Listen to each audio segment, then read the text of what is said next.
Hello, greetings. Today I will be sharing with you a yoga posture called Prasārita Pādottānāsana. So this is a Sanskrit word for wide-legged standing forward fold. Prasārita means wide, pada actually means foot, Uttana is stretched out or rising, and asana is posture. So the way Pada, Uttana and Asana are combined comes into Pādottānāsana. Pādottānāsana is the correct pronunciation. We're closer to the correct pronunciation. And yes, so it's the wide-legged standing forward fold. So you can maybe already imagine a little bit how the posture looks like. This posture has a few variations, like sometimes if you, especially in Ashtanga yoga, there will be Prasārita A, B, C, D. So I will show you these postures, I will show you the variations, and you can practice them all, or you can pick the one that you prefer. They all have their benefits. Overall, Prasārita Pādottānāsana has a stretching effect in the legs. It opens up your spine, it also strengthens the feet. It calms down the heart. It's a semi-inversion, like your upper body is folded, but you're still standing.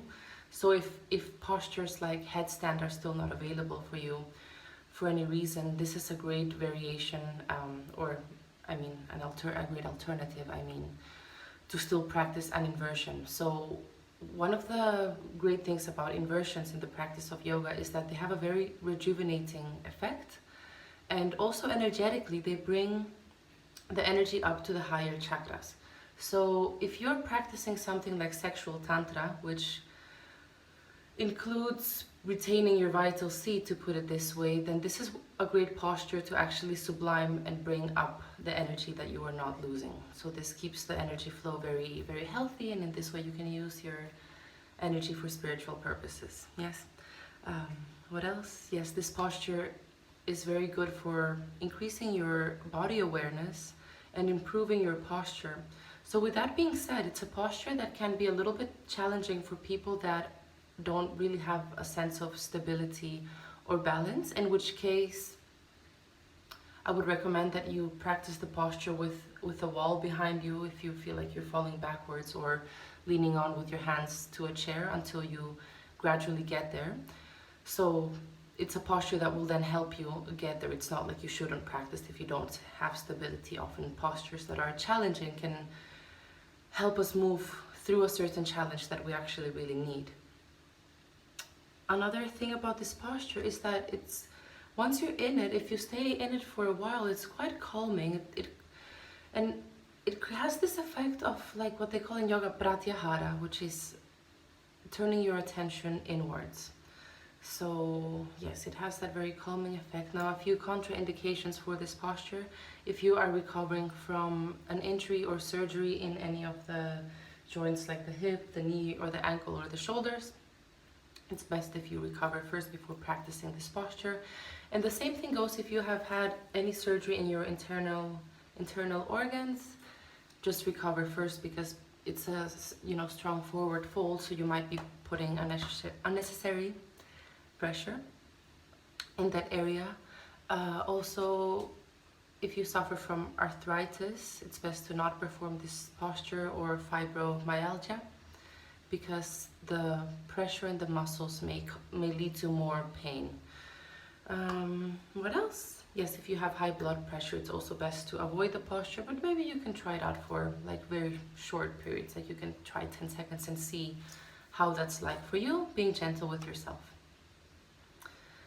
Yes, one more thing, energetically, like at the level of the chakras, yes, the effect, it's like, so you have lots of earth energy running up through the legs in this posture, some of it gathering at Muladhara chakra, the root chakra, and then as you're folding forward, it's like this energy is flowing up through the spine. Well, you're folded forward, so it's more like flowing down, all the way to the top of the head, Sahasrara, the crown.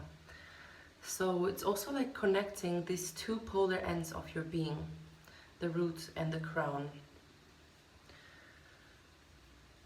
and having the energy move up that way. It's actually also energizing your flow, your whole being, but in a very calming way. It's not like a fiery, intense asana. Okay, so how to practice Prasārita Pādottānāsana, I will show you. So you come to stand on your mat or wherever you're standing, as long as the ground is stable. Then you come and take a wide stance with the feet parallel. So check that the outer edges of the feet are parallel with the outer edges of the mat.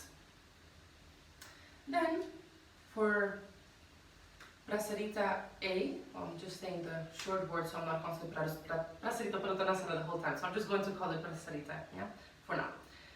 Prasārita A, you come down, and in all of them you come down from the hips. You see how far you come, and then if you can put the top of the head on the ground, that's great. And then if not, just use props like cushions or even a chair. Just make sure that you can lean your hands and your head, the top of your head, on something. This is what actually gets more of the energy to the crown. So for A, you have your hands down, and you have them like aligned with the feet. Also make sure that your feet are aligned. You don't want to have them more like forward and back. You want to have them aligned. Yes. So here are the hands down. Make sure that the arms are not collapsing. The shoulders are engaged away from the ears. You're not putting all the pressure on your head. Your legs are strong. Thigh muscle here. Pulling it upwards a little bit, keeping that stability. And here, feeling the energy coming up. You can breathe in, feel it come up, and exhale. Feel it flowing down. I really like to just use my breath in this posture to help me follow. I hope you can hear me. I'm talking the other way. I like to use my breath to help me follow the energy flow throughout the posture. So when I'm in the posture, in the inhalations, I'm feeling the energy coming up through my legs, and then when I'm exhaling it, I'm feeling it go up all the way to the top of the head. Yeah, so that's A. Coming up, straight spine. Then for B, your hands stay on the hips. You're here. Come down. It's okay if your head doesn't touch the floor. It's actually there's more stability in that. And then for C, you interlace the arms behind you, and you come forward just as much as you can. This part really obviously opens up the shoulder and the spine, stretching the arms. And then D, you're going to come forward, and in this variation, you grab the toes. Yes, kind of like you have some tension in the arms here. You're not slouching in the pose here. It's an active pose, but relax. So it's kind of like finding relaxation within a certain level of tension, because your legs are active, your shoulders are away from the ears. It's an active pose, but then you also shouldn't be like shaking. There's still a level of relaxation in it, which is why this pose is so good for finding that balancing yoga between comforts and efforts. Yes, also, well, this would be another one, but if you like to do that in your practice, from here, you can also put your hands here, and then from there, come up into headstand, if that's in your practice. So, but I won't include that in this video for now, because that's not part of the official Prasārita Pādottānāsana. I hope you enjoy this posture. I hope you have a beautiful day. Thank you for tuning in.